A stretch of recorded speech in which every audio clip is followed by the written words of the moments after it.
हमने last time भी कुछ डिस्कस किया था। अभी मैं आपको बताना चाहता हूँ कि लाइफ इंश्योरेंस में प्राइसिंग कैसे होता है, यानी कि हम जो हम जो प्रीमियम का रेट रखते हैं उसके पीछे कई फैक्टर होते हैं। ये फैक्टर क्या होते हैं कि एक तो जैसे आप समझ लें कि किसी भी चीज का रेट तय होता है। हम कहते हैं कि एक मोबाइल है वो 20,000 का है, तो वो 20,000 का क्यों है? उसकी मैन्युफैक्चरिंग कॉस्ट है, उसको रिसर्च की कॉस्ट है, उसकी डिलीवरी की कॉस्ट है, जो सेल्समैन उसको बेच रहा है उसकी कॉस्ट है। तो बहुत सारे फैक्टर ऐड होते हैं तब जाके वो 20,000 का बनता है। हो सकता है वो कंपनी से 5,000 का 7,000 का बना हो, लेकिन वो कस्टमर के पास आते आते 20,000 का होगा। तो ऐसे ही लाइफ इंश्योरेंस में प्राइसिंग का सिस्टम रहता है कि कैसे प्राइस हम डिसाइड करते हैं किसी भी पॉलिसी के लिए, किसी भी प्लान के फीचर्स के लिए, बेनिफिट्स के लिए अलग अलग रेट रखते हैं। तो उसमें एक नॉर्मल रेट होता है। नॉर्मल रेट होता है कि हमने डिसाइड किया, मैं किसी आइटम को ले लेता हूँ, मोबाइल को ही ले लेता हूँ। एक मोबाइल है, कंपनी ने मैन्युफैक्चरिंग कॉस्ट लगाई कि ये 5,000 का है, तो 5,000 बेसिक अमाउंट हो गया उसका, एक्स फैक्ट्री प्राइस हो गया। अब एक्स फैक्ट्री के बाद वो शोरूम तक पहुंचता है। शोरूम तक पहुंचते हुए कई पैटर्न होते हैं, होलसेलर है, रिटेलर है, पब्लिसिटी है, उसका एडवर्टाइजिंग है, सब कुछ। तो हो सकता है वो वहां तक आते आते 15,000 का। अब जो बेच रहा है वो भी अपने उसमें बेनिफिट रखता है, तो वो अपना एक शोरूम खोलता है, उस पर डिस्प्ले रखता है, स्टाफ रखता है, सारा कुछ वो काम करता है, तो उसके भी एक्सपेंसिव है। समझ लीजिए कि वो उसने 25% का मार्जिन रख के उसको 20,000 में सेल किया। तो ऐसे ही लाइफ इंश्योरेंस पॉलिसीज में एक बेसिक होता है जिसको बोलते हैं मोर्टेलिटी रेट, मृत्यु दर के रेट्स जो, यानी कि कितने लोगों में कितनों की डेथ होने की संभावना रहती है, उसके हिसाब से हम इसको डिसाइड करते हैं। तो मोर्टेलिटी रेट हो गया बेसिक, कि भाई किसी भी एज पर, मान लीजिए 40 की एज पर हम किसी आदमी को 20 साल के लिए इंश्योरेंस पॉलिसी देते हैं, तो हमें ये समझ आता है कि इसका इतना पैसा लगेगा क्योंकि इसके डेथ होने की संभावना इस एज में इतनी होती है। यानी कि 40 से 41 तक पहुंचने में 1 लाख लोगों में मान लीजिए 2 डेथ हो जाती है, तो हमें वो रेट डिसाइड करना है कि अगर 1 लाख रुपए का क्लेम हमें देना है तो 2 लाख देना पड़ेगा। तो 2 लाख देने के लिए हमें कितना पैसा इकट्ठा करना है। उसके बाद उस पर एक्सपेंसेस आते हैं, जैसे कंपनी के चार्जेस हैं, एक्सपेंसेस हैं, लोडिंग आती है, जैसे एक्स्ट्रा कोई बेनिफिट हम उसमें लेते हैं। कई बार पॉलिसीज में हम कोई एक्स्ट्रा बेनिफिट भी देते हैं, जैसे बोनस देते हैं, प्रॉफिट देते हैं। तो प्रॉफिट ये इंश्योरेंस कंपनी अपनी प्रॉफिट से नहीं दे पाती, ये उसके लिए एक्स्ट्रा चार्ज ले लेती है कि भाई कुछ पैसा हम सेविंग पैटर्न में डालेंगे। वो सेविंग पैटर्न का जो पैसा रहेगा वो उसको बोनस के रूप में वापस दिया जाएगा। अब इंश्योरेंस कंपनी को ये भी रहता है कि क्या वो जो काम कर रहे हैं, जो प्लानिंग कर रहे हैं, वो परफेक्ट होगी। ऐसा भी हो सकता है कि नहीं हो, जैसे पिछले 2 साल में देखें तो कोरोना की वजह से वो प्लानिंग फेल हुई होगी क्योंकि डेथ ज्यादा हो गई। तो ये ज्यादा डेथ होने से क्या हुआ, कुछ अननोन एक्सपेंसेस भी आ गए, क्लेम रेशियो बढ़ गया। तो इसलिए इंश्योरेंस कंपनी कुछ रिजर्व भी रखती है कि भाई कल को कोई कंटिजेंसीज आएंगी, इमरजेंसीज आएंगी, कोई प्रॉब्लम इस तरह की होगी, तो उसमें हम फंड्स को यूज कर सकें। तो कोई रिजर्व फंड भी इस तरह से रखते हैं। इंश्योरेंस कंपनी जनरली 2 तरह के बोनस देती है इंडिया में जो चलन है। एक सिंपल बोनस होता है जो हर साल डिक्लेयर करते हैं और वो पॉलिसी में ऐड करते रहते हैं। दूसरा टर्मिनल बोनस होता है, जो जब पॉलिसी फाइनलाइज होती है या तो मैच्योरिटी या डेथ के रूप में, उस हिसाब से उसको टर्मिनल बोनस या एडिशनल बोनस या फाइनल एडिशनल बोनस करके हम देते हैं। यानी कि 20 साल की पॉलिसी थी, 20 साल के बाद कंपनी देखती है कि हमें और भी बेनिफिट आया है, यानी कि हमारी पॉलिसी में ज्यादा प्रॉफिट रहा है इंश्योरेंस कंपनी को, तो वो कुछ एडिशनल बेनिफिट भी या एडिशनल बोनस भी कस्टमर को दे सकती है। तो 2 तरह के आप बोनस मान लें, सिंपल बोनस और टर्मिनल बोनस। लेकिन एक कंपाउंड बोनस भी होता है, जैसे सिंपल इंटरेस्ट और कंपाउंड इंटरेस्ट होता है, ऐसे ही सिंपल बोनस और कंपाउंड बोनस भी होता है। तो सिंपल बोनस में हुआ कि बोनस दिया, बात खत्म हो गई, एक बोनस मैंने ऐड किया पॉलिसी में और वो मैच्योरिटी या डेथ पर हम दे दें। दूसरा हुआ कंपाउंड, कि जो हमने बोनस ऐड किया उस पॉलिसी में, उस पर भी मुझे कुछ ना कुछ इंटरेस्ट या बोनस मिलता है। तो कंपाउंड इंटरेस्ट की तरह से कंपाउंड बोनस मिलता है। इसी तरीके से यूनिट प्लान्स होते हैं, यूनिट लिंक प्लान्स होते हैं, यानी कि शेयर बाजार से जुड़े हुए जो प्लान होते हैं, उसमें इंश्योरेंस कंपनी जनरली बोनस नहीं देती है, वो ये बोलते हैं कि जो पैसा आपने इन्वेस्ट किया मार्केट वैल्यू के हिसाब से मैच्योरिटी या डेथ पर वो पैसा मिल जाए। ये सब प्रोसेस करने के बाद ही प्रीमियम की कैलकुलेशन कस्टमर को हम बताते हैं। तो एक बेसिक प्रीमियम हो जाता है, फिर एक नेट प्रीमियम हो जाता है, ऑफिस प्रीमियम, ऑफिस के एक्सपेंसेस जोड़ने के बाद तो कस्टमर जो हमें देता है वो ग्रॉस प्रीमियम देता है, यानी कि सारी चीजें मिलाने के बाद। जैसे आज एक नया कंसेप्ट आ गया है जीएसटी, तो प्रीमियम के साथ हम जीएसटी भी लेते हैं, कस्टमर को तो जीएसटी के साथ का प्रीमियम पे करना होता है, तो ग्रॉस प्रीमियम का कंसेप्ट। तो ये 10 मिनट मैंने आपसे लिए, छोटा सा बेसिक की हमारा ध्यान पॉलिसी में आ जाए और हम उस चीज को समझ पाए। एक बहुत छोटा सा टॉपिक आता है, इसमें 2-3 क्वेश्चंस जरूर आ जाते हैं। डॉक्यूमेंटेशन, क्या डॉक्यूमेंट यूज होते हैं हमारे इंश्योरेंस में। तो देखिए डॉक्यूमेंटेशन में किसी भी मार्केटिंग के लिए सबसे पहले होता है प्रोस्पेक्ट, प्रोस्पेक्टस। प्रोस्पेक्टस यानी कि किसी भी चीज को समझाने के लिए कंपनी एक ऐसा ब्रोशर, ऐसा डॉक्यूमेंट रिलीज करती है जिसमें उसके सारे फीचर्स, बेनिफिट्स बताते हैं और उस पर क्या चार्जेस होंगे, किस तरह के उसमें कंडीशंस होंगे, टर्म एंड कंडीशंस, वो सारा डिस्क्लोज करते हैं। तो जैसे आप मोबाइल का एक ब्रोचर देखें तो मोबाइल के फीचर्स उसमें बताएगा, कैमरा का क्या स्ट्रेंथ है और इसमें कौन सा टेक्नोलॉजी इस्तेमाल किया गया है, क्या क्या इसमें एडिशनल फीचर लगाए गए। ऐसे ही इंश्योरेंस पॉलिसी में डॉक्यूमेंट में आ जाता है पहले प्रोस्पेक्टस, कस्टमर को हम बताने के लिए कि इस पॉलिसी में क्या क्या फीचर्स है, क्या क्या बेनिफिट्स है, वो हम एक्सप्लेन कर सके, इन राइटिंग दे सके। ये सारे प्रोस्पेक्टस जो है, अब रूल है कि आईआरडीए से अप्रूवल के बाद ही रिलीज किए जाते हैं। अभी कोई भी इंश्योरेंस कंपनी या कोई भी इंश्योरेंस से जुड़ा हुआ व्यक्ति, ऐसा नहीं है कि वो कोई भी डॉक्यूमेंट रिलीज कर दे, अभी उसको आईआरडीए को पहले परमिशन लेनी होगी कि क्या एज पर इंस्ट्रक्शन जो आईआरडीए में दी है वो मेरी सारी चीजें ओके है या नहीं। तो इन चीजों का ध्यान रखते हैं। साथ ही साथ एक होता है प्रपोजल फॉर्म। कस्टमर जब पॉलिसी के लिए अप्लाई करता है तो वो कोई ना कोई एक फॉर्म फिलअप करके देता है जिसमें अपनी सारी डिटेल बताता है, तो ये प्रपोजल फॉर्म कहलाता है। इसमें कस्टमर डिस्क्लोज करता है अपने बारे में, अपने काम के बारे में, अपनी फैमिली के हेल्थ के बारे में, अपने हेल्थ के बारे में, और अपने से रिलेटेड बहुत सारी जानकारियां उसमें हम पूछते हैं कि भाई आपकी क्वालिफिकेशन क्या है, आपका प्लेस ऑफ रेजिडेंस क्या है, कहाँ से बिलोंग करते हैं, ये सारी चीजें। क्यों? क्योंकि इंश्योरेंस कंपनी उसकी लाइफ पर रिस्क को कैलकुलेट करना चाहती है। मैं आपको एग्जांपल देता हूँ, आपको समझ आएगा। मान लीजिए एक रिक्शा पुलर है और एक एडवोकेट है, तो दोनों का लाइफ का रिस्क इंश्योरेंस कंपनी के लिए अलग अलग।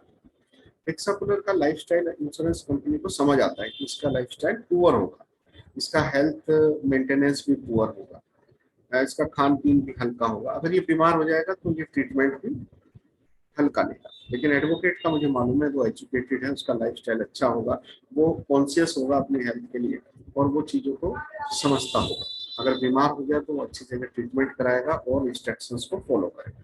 तो वहाँ पर इंश्योरेंस कंपनी रिस्क दोनों पर देख पाती है कि रिक्शा पुलर पर रिस्क ज़्यादा है, उसकी लाइफ पे रिस्क ज़्यादा है, तो वहाँ इंश्योरेंस करने के लिए वो थोड़ा अलर्ट हो जाती है, टर्म एंड कंडीशंस में बदलाव करती है। तो प्रपोजल फॉर्म से मुझे सारा पता चलता है कि वो व्यक्ति क्या है और कैसे वो रिस्क को कैरी कर रहा है अपनी लाइफ में। इसके साथ साथ एक डॉक्यूमेंट आता है एजेंट रिपोर्ट। जब हम इंश्योरेंस एडवाइजर होते हैं तो हम रिपोर्ट देते हैं, अपनी तरफ से एक रिपोर्ट देते हैं जिससे पता चलता है कि ये व्यक्ति, क्योंकि इंश्योरेंस कंपनी कभी भी किसी कस्टमर को फिजिकली नहीं देख पाती, वो सिर्फ उसके प्रपोजल फॉर्म से, डॉक्यूमेंट से और एजेंट की रिपोर्ट से ही देख पाती है। तो एजेंट जब डिस्क्लोज करता है, because agent is related to the company, तो डिस्क्लोज करता है कि मैं इस व्यक्ति को जानता हूँ, इसके साथ ये टर्म एंड कंडीशंस हैं, ऐसा इसका बिहेवियर है, फिजिकल हेल्थ इसका ऐसा है, इनकम इसकी। तो एक इंश्योरेंस कंपनी का जो रिप्रेजेंटेटिव है वो डिस्क्लोज कर रहा है कुछ चीजें, और इंश्योरेंस कंपनी बिलीव करती है बिकॉज वो एसोसिएटेड है हमसे, वो हमारा रिप्रेजेंटेटिव है और वो कस्टमर को फिजिकली देख भी रहा है। अब उसके कुछ डॉक्यूमेंट्स आ जाते हैं, जैसे एज प्रूफ में है वो अपना स्कूल सर्टिफिकेट हमें दे सकता है, पैन कार्ड, आधार कार्ड, ड्राइविंग लाइसेंस, पासपोर्ट, बहुत सारे एज प्रूफ हो सकते हैं। ऐसे ही आईडी प्रूफ हो सकते हैं, जैसे वोटर कार्ड है, आधार कार्ड है, ड्राइविंग लाइसेंस है, पासपोर्ट है, पैन कार्ड है। ऐसे ही वो रेजिडेंस प्रूफ या एड्रेस प्रूफ हमें दे सकता है, जैसे उसके इलेक्ट्रिसिटी यूटिलिटी बिल्स होते हैं, इलेक्ट्रिसिटी, टेलीफोन, या उसके पास आधार कार्ड, वोटर कार्ड जिस पर उसका एड्रेस मेंशन होता है, ये सब हमें वो दिखा सकता है। तो ये इस इनिशियल स्टेज के डॉक्यूमेंट्स होते हैं। जैसे ही उसने प्रपोजल दिया तो इंश्योरेंस कंपनी भी उस प्रपोजल को एक्सेप्ट करने के बाद एक डॉक्यूमेंट रिलीज करती है जिसको हम बोलते हैं फर्स्ट प्रीमियम रिसिप्ट। तो ये क्वेश्चन भी बहुत आता है कि इंश्योरेंस कब शुरू होता है। एक आदमी ने पैसा दिया, पैसा देने के बाद वो अब इंश्योरेंस के लिए वेट कर रहा है कि मेरा रिस्क कवर कब से शुरू होगा। तो as FPR first premium receipt is issued, risk cover will be start. जैसे ही इंश्योरेंस कंपनी ने उसको पॉलिसी नंबर अलॉट किया, उसका इंश्योरेंस कवर स्टार्ट हो गया। आप सोच के देखिए कि किसी ने 10 लाख की पॉलिसी हमसे कराई और 4,000 रुपये उसने प्रीमियम पे किया मंथली समझ। तो 4,000 रुपये देने के बाद इंश्योरेंस कंपनी के लिए 10 लाख की लायबिलिटी तैयार है। सपोज नेक्स्ट डे या सेम डे उसको कुछ हो जाता है, मिसहैपनिंग हो जाता है, रोड एक्सीडेंट हो जाता है, डेथ हो जाती है, तो इंश्योरेंस कंपनी हैज टू पे द फुल अमाउंट। तो उसका रिस्क कवर कब स्टार्ट हुआ ये बहुत इंपॉर्टेंट है। तो जैसे ही insurance company policy number allot करती है और उसको पहला रिसिप्ट इशू करती है, तो उसका रिस्क कवर स्टार्ट हो जाता है। तो एफपीआर चीजें इंपॉर्टेंट होती है। उसके बाद insurance company policy bond policy document release करती है जिसमें उस पॉलिसी से रिलेटेड उसकी सारी डिटेल और उस पॉलिसी की सारी टर्म एंड कंडीशंस और इंश्योरेंस से जुड़े हुए सारे फीचर्स उस पर लिखे जाते हैं। वो 5 से 10 पेज का एक डॉक्यूमेंट होता है जो कस्टमर के पास जाता है और कस्टमर को एलआईसी इंश्योरेंस कंपनी से कभी भी डील करने के लिए उस डॉक्यूमेंट को देना होता है। यानी कि मैच्योरिटी होती है या डेथ होती है, पेमेंट लेने के लिए उस डॉक्यूमेंट को शो करना होता है। अगर वो डॉक्यूमेंट खो जाए तो वो दोबारा बन सकता है, बट वो एक प्रोसेस होता है, लंबा प्रोसेस भी होता है और वो लीगल प्रोसेस होता है क्योंकि वो वैल्यूएबल डॉक्यूमेंट है। अगर वो खो गया तो उसको दोबारा बनाने के लिए कुछ प्रोसेस लगता है। ऐसे ही जब हम इंश्योरेंस करते हैं तो मेडिकल एग्जामिनर की भी रिपोर्ट कई बार हमें जरूरत पड़ती है। अगले टॉपिक पे हम इसको डिटेल में डिस्कस करेंगे। तो डॉक्टर की एक रिपोर्ट भी इंश्योरेंस पॉलिसीज में आ जाती है क्योंकि हेल्थ से रिलेटेड इंश्योरेंस होता है। अब हेल्थ के बारे में डॉक्टर से बेहतर कोई नहीं कर सकता। तो डॉक्टर की जो रिपोर्ट है वो भी एक इम्पोर्टेंट पार्ट हो जाता है हमारी पॉलिसी। अब जो ये डॉक्यूमेंट्स है इसमें हमारे पास जो पॉलिसी बॉन्ड होता है उसमें हमारा कस्टमर का डिटेल होती है। कई बार पूछा जाता है ये सवाल कि क्या क्या डिटेल होती है, तो नाम लिख देंगे कि उसमें name and address of the life assured, policy number होता है, premium amount paid, frequency of premium कि उसको मंथली देना है, क्वार्टरली, हाफ ईयरली या ईयरली देना है, उसका नेक्स्ट प्रीमियम ड्यू डेट कब रहेगा, उसका पॉलिसी स्टार्ट होने का डेट कब है, रिस्क स्टार्ट होने का डेट कब है, उसका मैच्योरिटी डेट कब है, उसका लास्ट प्रीमियम कब जाएगा, कितने अमाउंट का उसका इंश्योरेंस कवर है, क्या इसमें कोई एडिशनल बेनिफिट भी है, रिस्क कवर एडिशनल भी है, ये सब चीजें उसमें मेंशन की जाती है। और उसके सेकंड शेड्यूल में यानी कि पॉलिसी बॉन्ड के सेकंड शेड्यूल में लिखा जाता है कि भाई इंश्योरेंस कंपनी का नाम क्या है, उसका एस्टेब्लिशमेंट कैसा है, उसका हेड ऑफिस कहाँ पर है, ओम्बड्समैन का एक एड्रेस पूछा जाता है कि कौन सा ऑफिस उस ओम्बड्समैन का ऑफिस उस पॉलिसी होल्डर के लिए एप्लीकेबल रहेगा अगर कोई डिस्प्यूट आ जाता है पॉलिसी में, और पॉलिसी के सारे प्रोविजंस की कैसे पैसा मिलेगा, क्या पैसा मिलेगा, वो सारा पॉलिसी के डॉक्यूमेंट में डिस्क्लोज किया। तो ये छोटे छोटे से 2 टॉपिक मैंने आपको कवर किए। अब एक इंटरेस्टिंग और इम्पोर्टेंट टॉपिक में आपके साथ डिस्कस करें। उम्मीद है कि आपको चीजें क्लियर हो रही होंगी। ठीक है, लैंग्वेज मेरी ओके है, अगर चैट में बता सकते हैं तो अच्छा रहेगा।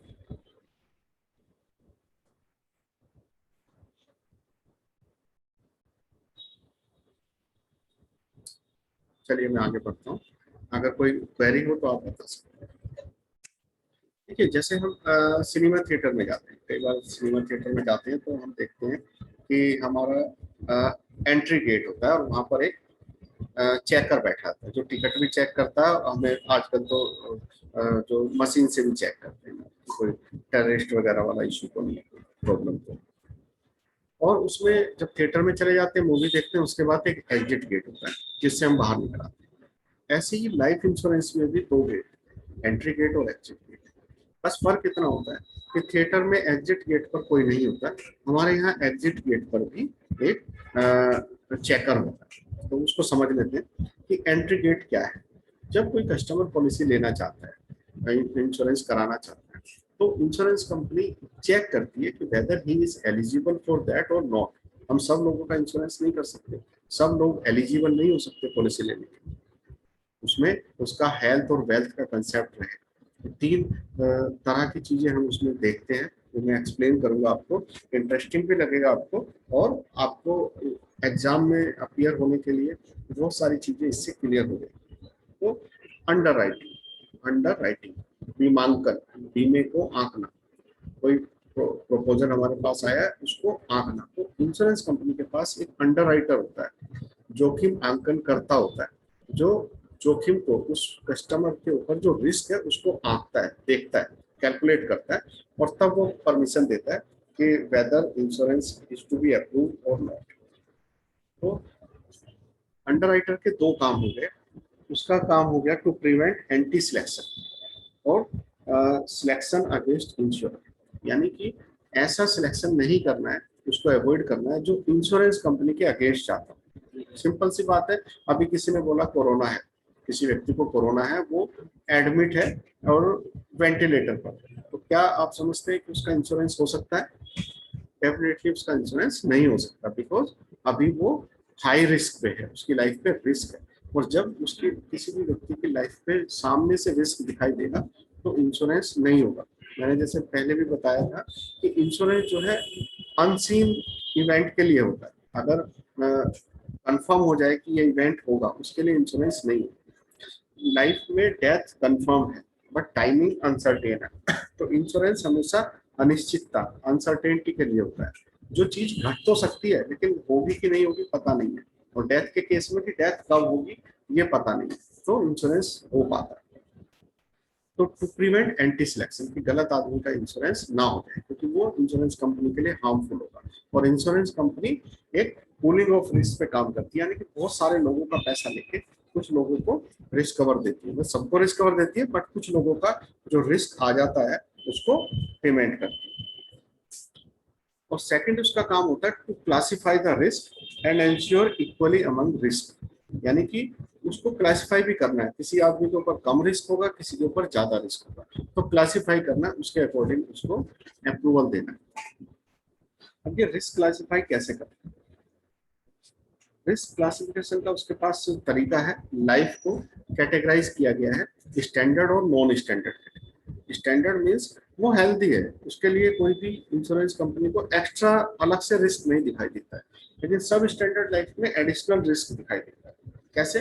सपोज एक ब्लाइंड पर्सन, तो ब्लाइंड पर्सन का हम इंश्योरेंस कर सकते हैं बट उसकी लाइफ को हम सब स्टैंडर्ड मानेंगे, क्योंकि वो स्टैंडर्ड से हटके है और उसकी लाइफ पे एक्स्ट्रा रिस्क है। उसकी लाइफ पर रिस्क नॉर्मल पर्सन से ज्यादा है क्योंकि वो ब्लाइंड है। ऐसे ही हैंडीकैप हो सकता है किसी और तरीके से, या उसको मान लीजिए कोई व्यक्ति बीमार रहा, तो वो सब स्टैंडर्ड, बीमार रहा था ठीक हो गया, लेकिन अभी इंश्योरेंस कंपनी के लिए कुछ ना कुछ टर्म एंड कंडीशंस होती है। सपोज किसी को कोरोना ही हुआ था, तो वो कोरोना होने के बाद उसका रिस्क बढ़ जाता है।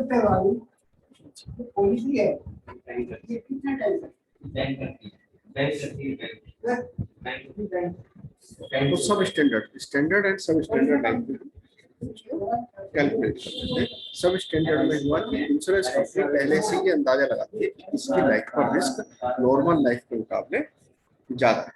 अब ये अंडरराइटर काम कैसे करता है? ये किसी भी लाइफ को चार हिस्सों में डिवाइड करता है, स्टैंडर्ड लाइफ, प्रिफर्ड लाइफ, सब स्टैंडर्ड लाइफ और डिक्लाइन लाइफ। तो चार हिस्सों में डिवाइड करता है। स्टैंडर्ड लाइफ नॉर्मल है, जैसे कि इसका हाइट, वेट, एज के अकॉर्डिंग नॉर्मल है, अब उसको कोई बीमारी भी नहीं है, कोई प्रॉब्लम भी नहीं, और वो अच्छा कमाता है, सारे काम उसके नॉर्मल चल रहे हैं, तो स्टैंडर्ड। पढ़ा लिखा है, हम उसकी एज को डिफाइन कर सकते हैं, हम उसको इनकम को डिफाइन कर सकते हैं, उसका हेल्थ के बारे में, उसकी हिस्ट्री के बारे में, हेल्थ हिस्ट्री के बारे में जान सकते हैं, वो स्टैंडर्ड है। इसी में एक अच्छी कैटेगरी आती है प्रिफर्ड लाइफ। सपोज एक डॉक्टर है, सीए है, इंजीनियर है, गवर्नमेंट एम्प्लॉई है, या ऐसा व्यक्ति है जो प्रोफेशनल क्वालिफिकेशन रखता है, बीटेक है, एमबीबीएस है, एडवोकेट है। इन लोगों को हम ये जानते हैं कि they are better than standard life, इनकी लाइफ को हम अच्छे तरीके से और देख सकते हैं, तो उसको हम प्रीफर्ड लाइफ में रखते हैं कि इनको तो इंश्योरेंस देने में हमें कोई दिक्कत है ही नहीं। सीधी सी बात है, अगर एक कोई डॉक्टर है तो डॉक्टर का लाइफ स्टाइल, उसका फिजिकल स्टैंडर्ड, उसका लिविंग स्टैंडर्ड, वो बीमार हुआ तो कैसे ट्रीटमेंट करेगा, हम समझ सकते हैं, उसका इनकम का लेवल। तो इसको हम प्रीफर्ड कि इसको हम इंश्योरेंस में ज्यादा छूट दे देते हैं। उसका इंश्योरेंस करने के लिए हम टर्म एंड कंडीशंस को रिलैक्स कर देते हैं, आसानी से उसका इंश्योरेंस कर देते हैं। स्टैंडर्ड लाइफ मैंने बताया, प्रीफर्ड लाइफ वह सब स्टैंडर्ड लाइफ जिसकी लाइफ पर एक्स्ट्रा रिस्क मुझे दिखाई देता है और उसको इंश्योरेंस देने के टाइम पर मुझे एक्स्ट्रा कॉशियस रहना पड़ता है। तो मुझे इस चीज का ध्यान रखना पड़ता है कि इसका जो एक्स्ट्रा रिस्क है उसके लिए मैं इंश्योरेंस में प्रॉपर प्रोविजन कर पाऊँ। तो उससे जनरली हम एक्स्ट्रा प्रीमियम ले लेते हैं, हम उसको एक्स्ट्रा रिस्क को एक्स्ट्रा प्रीमियम से कवर करते हैं, तो उसका ध्यान। लास्ट आता है डिक्लाइन लाइफ, कि हम उसको डिक्लाइन करते हैं, यानी कि हम मना कर देते हैं। सपोज एक 30 की एज का प्रपोजर है, कस्टमर है मेरे पास, और वो ओवरवेट है, उसका वेट है 120 kg, तो इंश्योरेंस कंपनी उसको डिक्लाइन कर सकती है, रिजेक्ट कर सकती है। वो कहती है कि नहीं, ये जो है हमारे स्टैंडर्ड और सब स्टैंडर्ड कैटेगरी को क्रॉस कर गया है, अब हम इसको इंश्योरेंस नहीं दे सकते। तो इंश्योरेंस कंपनी वहाँ पर डिक्लाइन कर देती है, मना कर देती है कि आपका इंश्योरेंस हम नहीं देंगे। तो कभी जब हम पॉलिसी की बात करते हैं तो वहां पर इस चीज का ध्यान रखते हैं कि इंश्योरेंस कस्टमर की मर्जी से भी जरूरी नहीं कि हो जाए। हेल्थ एक बेसिक कंसेप्ट है, अगर हेल्थ में वो पैरामीटर्स कवर नहीं करता है तो हम उसको रिजेक्ट भी कर सकते हैं। तो अंडरराइटर ने कैटेगराइज कर दिया लाइफ को और उसके हिसाब से इंश्योरेंस कंपनी ने उसको डिसाइड कर लिया कि इसको इंश्योरेंस देना है कि नहीं देना।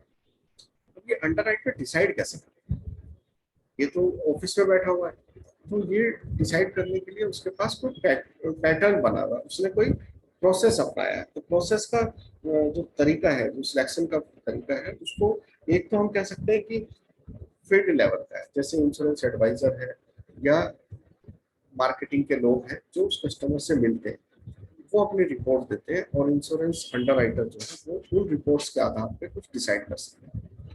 दूसरा वो डिपार्टमेंट लेवल है, जब उसके पास डॉक्यूमेंट आए हैं तो उसके पास कई रिपोर्ट्स हैं, जैसे कस्टमर का खुद का बना भरा हुआ फॉर्म है, एजेंट का दिया हुआ रिपोर्ट है, डॉक्टर की दी हुई रिपोर्ट है, उसके डॉक्यूमेंट है जो उसने ऐड किए हैं, जैसे अपना इनकम प्रूफ दिया है, अपना क्वालिफिकेशन प्रूफ दिया है, अपना ऑक्यूपेशन का प्रूफ दिया है, वो क्या काम करता है। तो इन सब चीजों को देखने के बाद डिपार्टमेंट में बैठा हुआ जो अंडरराइटर है वो जज कर लेता है। कैसे जज कर लेता है?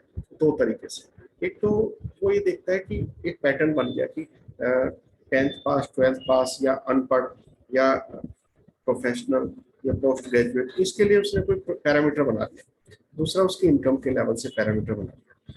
तीसरा उसका ऑक्यूपेशन के हिसाब से उसका पैरामीटर बना दिया। तो ये सब पैरामीटर वो तैयार कर लेते हैं, न्यूमेरिकल मेथड इसको बोलते हैं, और वो उस हर उसके बाद रिप्लाई का जो क्वालिफिकेशन है, हेल्थ है, ऑक्यूपेशन है, सब चीजों के रिप्लाई का नंबर दे देते हैं और नंबर के हिसाब से वो डिसाइड करते हैं। बट आपको उसमें इतना डिटेल में नहीं जाना है, एक जजमेंटल मेथड होता है। सीधी सी बात है, मैंने जिससे पहला एग्जाम्पल आपको दिया था कि एक रिक्शा पुलर है और एक एडवोकेट, अब दोनों को ही डायबिटीज है, दोनों ने बोला कि उनको डायबिटीज है, तो ये जजमेंटल मेथड हो गया। बुक्स में तो आएगा दोनों को डायबिटीज, लेकिन अंडरराइटर जज करेगा कि advocate will take care of diabetes, rickshaw puller उतना ध्यान नहीं रख पाएगा, उसका लाइफस्टाइल उस हिसाब से नहीं है, तो किसकी लाइफ पे रिस्क ज्यादा हो गया? डायबिटीज का, रिक्शा पुलर। तो यहाँ वो जजमेंट लगाएगा अपना कि रिक्शा पुलर को इंश्योरेंस देते हुए वो ज्यादा प्रिकॉशन रखेगा, उस पर टर्म एंड कंडीशंस में ज्यादा इम्पोज करेगा, एडवोकेट को हो सकता है वो रिलैक्सेशन दे। तो ये जजमेंटल मेथड से वो डिसाइड करता है। अंडरराइटर डिसाइड करता है एक्सेप्ट करना है या रिजेक्ट करना है। अभी रिजेक्ट का भी सीधा सीधा प्रोसेस नहीं कि रिजेक्ट किया, रिजेक्ट से पहले वो ये देखता है कि मैं एक्सेप्ट कर सकता हूँ इसको विद एक्स्ट्रा प्रीमियम, इससे पैसे ज्यादा ले लेते हैं। और इसने बोला मेरा 120 kg वेट है और वो कहता है कि मेरा इंश्योरेंस होना चाहिए, तो हम उससे एक्स्ट्रा चार्ज ले सकते हैं। रिस्क उसकी लाइफ में ज्यादा है तो हम कैलकुलेशन कर सकते हैं कि एक्स्ट्रा रिस्क कवर करने के लिए एक्स्ट्रा चार्ज। जैसे आप प्लेन से जाते हैं तो आपके पास एक्स्ट्रा लगेज होता है, तो वो एक्स्ट्रा लगेज का चार्ज कर लेता है, क्योंकि प्लेन पे लोड बढ़ गया आपके सामान की वजह से, तो उसने एक्स्ट्रा चार्ज कर लिया। तो सिंपली हम किसी चीज को रिजेक्ट करने से पहले उसको एक्स्ट्रा चार्ज के साथ भी एक्सेप्ट कर सकते हैं, या with lien, with some extra condition, उस पर कोई कंडीशन इम्पोज कर सकते हैं कि भाई आपका हम सुन के 2-3 सालों में रिस्क कवर नहीं रखेंगे, या रखेंगे तो कम रखेंगे, या कोई रेस्ट्रिक्टिव क्लोज लगा देते हैं। जैसे एक क्लोज आप मान लें कि भाई पायलट है, अब पायलट है, एयरफोर्स का पायलट है, उसकी लाइफ में रिस्क है, लेकिन वॉर के दौरान तो रिस्क बहुत ज्यादा है। अगर वो लड़ाई के दौरान प्लेन को कैरी करता है, लेके जाता है, तो रिस्क बहुत ज्यादा है। तो वहां मान लीजिए इंश्योरेंस कंपनी क्लोज लगा देती है कि अगर वॉर के दौरान आपका प्लेन क्रैश होता है तो हम एक्सीडेंटल कवरेज नहीं देंगे। फिर रेस्ट्रिक्टिव क्लोज कहता है, इस तरह की कंडीशंस लगा सकते हैं। उसको मना करने से अच्छा है कि उन कंडीशंस के साथ उसको एक्सेप्ट कर लेते हैं या प्रपोजल को पोस्टपोन कर सकते हैं। सपोज किसी व्यक्ति को कोई बीमारी, मान लीजिए कोरोना है, तो कोरोना में अभी हम उसके केस को एक्सेप्ट नहीं करेंगे, हम उसको पोस्टपोन कर देंगे। हम कहेंगे आप 3 महीने के बाद दोबारा से हमें रिपोर्ट के साथ कांटेक्ट करें, दोबारा से अप्लाई करें तो हम देख लेंगे। तो 3 महीने के बाद अगर कोरोना होने के 3 महीने बाद वो ठीक ठाक रिपोर्ट देता है तो वी कैन एक्सेप्ट। तो इस तरह से अंडरराइटर काम करता है। और वो इनका काम उससे काम है।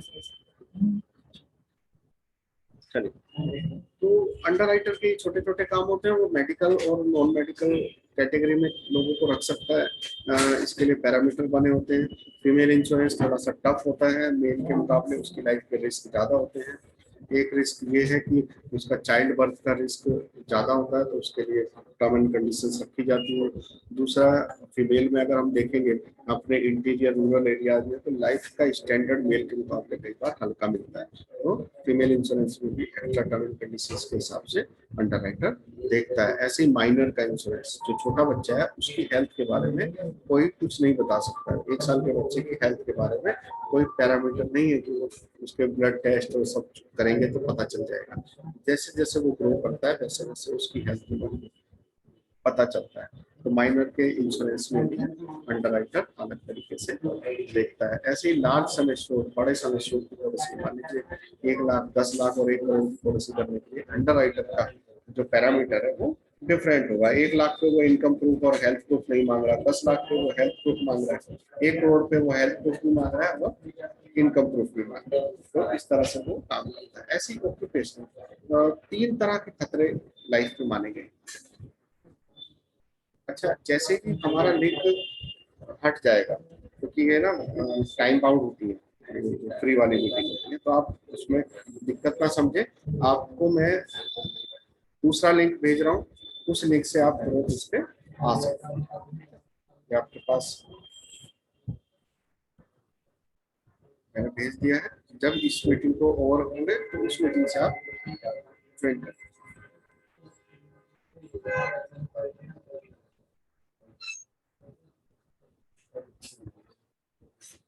अभी 5 मिनट के बाद जब हम इससे लॉग आउट हो जाएंगे, बाई चांस आपके पास ना पहुंचे तो आप इसको कॉल करके बताइए। तो अंडरराइटिंग में 3 तरह के रिस्क आप मान लें। एक आदमी को होते हैं फिजिकल रिस्क, जो मैंने बहुत डिटेल में आपको एक्सप्लेन किया। ऑक्यूपेशनल रिस्क, हैजार्ड बोलते हैं।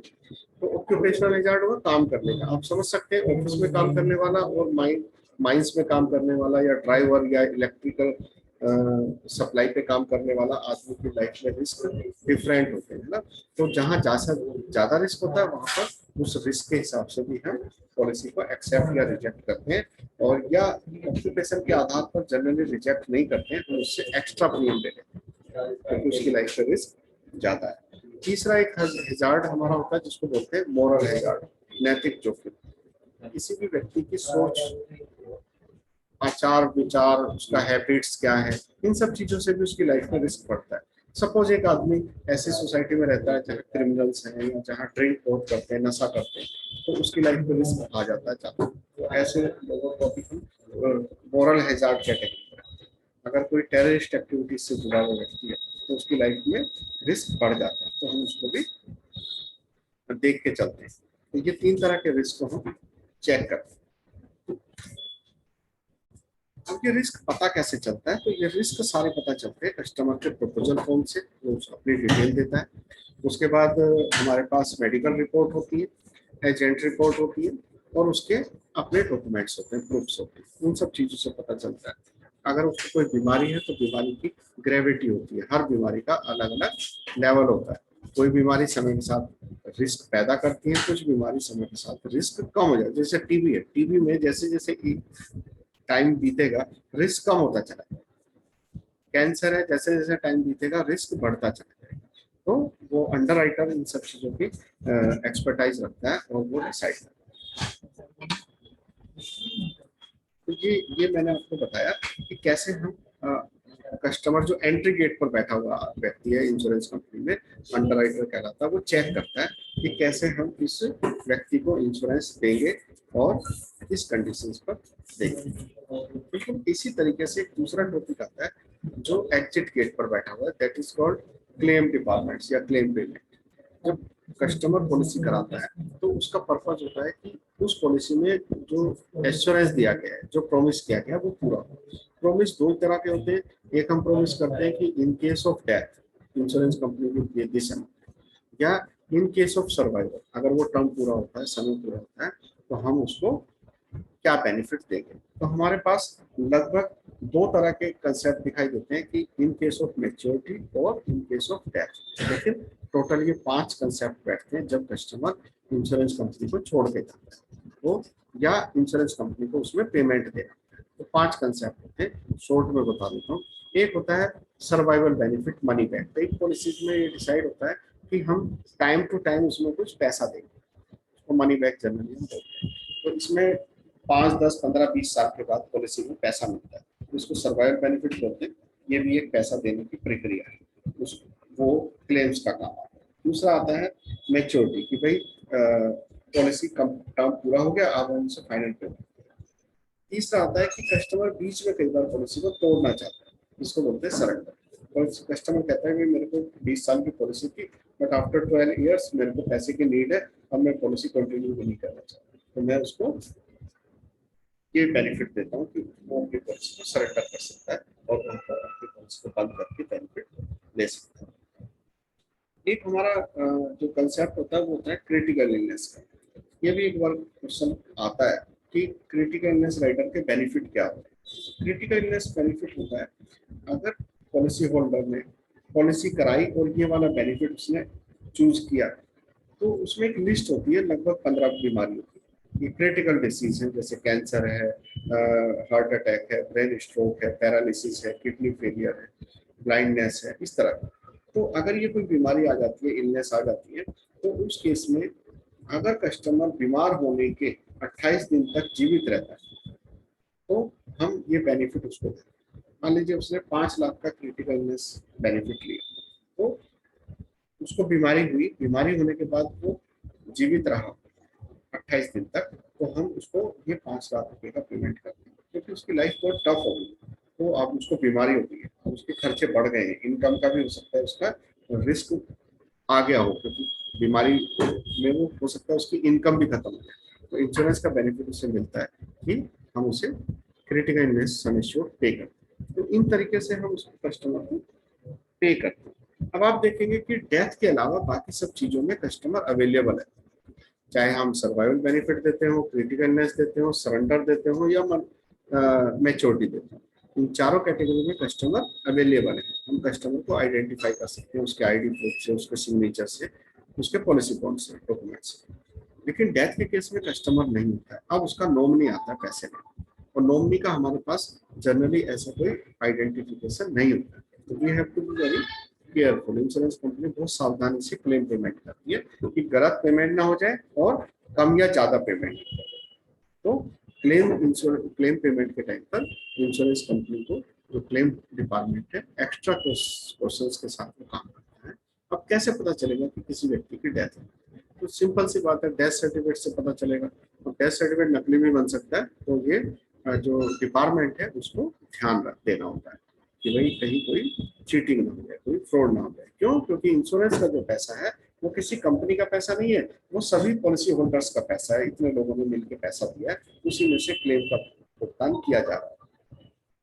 तो हम क्या देखते हैं कि किसी व्यक्ति की डेथ होने पे कई कंडीशन हो सकती है। हो सकता है उसकी बीमारी से डेथ हुई, अगर बीमारी से हुई है तो हॉस्पिटल जरूर गया होगा, तो हॉस्पिटल के डॉक्यूमेंट है, वहाँ का डिस्चार्ज फॉर्म है, एडमिशन के फॉर्म है, हॉस्पिटल ट्रीटमेंट के पेपर्स हैं, उससे पता चल सकता है। कई बार एक्सीडेंट से डेथ हो सकती है, तो पुलिस रिपोर्ट है, पोस्टमार्टम रिपोर्ट है, इनसे पता चल सकता है। तो यानी कि हमारे पास कोई ना कोई प्रोसेस होता है जिससे हम जान सकते हैं कि इस व्यक्ति की डेथ हुई है। हम कई बार उसमें विटनेस भी लेते हैं, कुछ लोगों की विटनेस भी ले सकते हैं। उससे पता चले। क्लेम देने के समय हमें ये ध्यान रखना होता है इंश्योरेंस कंपनी कि कहीं कोई फ्रॉडलेंट एक्टिविटी तो नहीं हुई, फ्रॉड तो नहीं हुआ है कि इसको तो कोरोना हो गया था और इसने बताया नहीं और 3 महीने बाद डेथ हुई। तो इंश्योरेंस कंपनी जनरली इन्वेस्टिगेट करती है, उसके लिए पैटर्न बनाया हुआ है कि पॉलिसी लेने के या पॉलिसी रिवाइवल होने के 3 साल के अंदर अगर डेथ हो जाती है तो क्लेम इन्वेस्टिगेशन कंपल्सरी। पॉलिसी लेने के 3 साल के अंदर अगर डेथ होती है तो क्लेम इन्वेस्टिगेशन कंपल्सरी। 3 साल के बाद डेथ होती है तो हम उसको नॉर्मल ट्रीटमेंट दे सकते हैं। तो फ्रॉडलेंट कैटेगरी से हम बच सकते हैं। अभी मैं इसमें से स्विच कर रहा हूँ आपको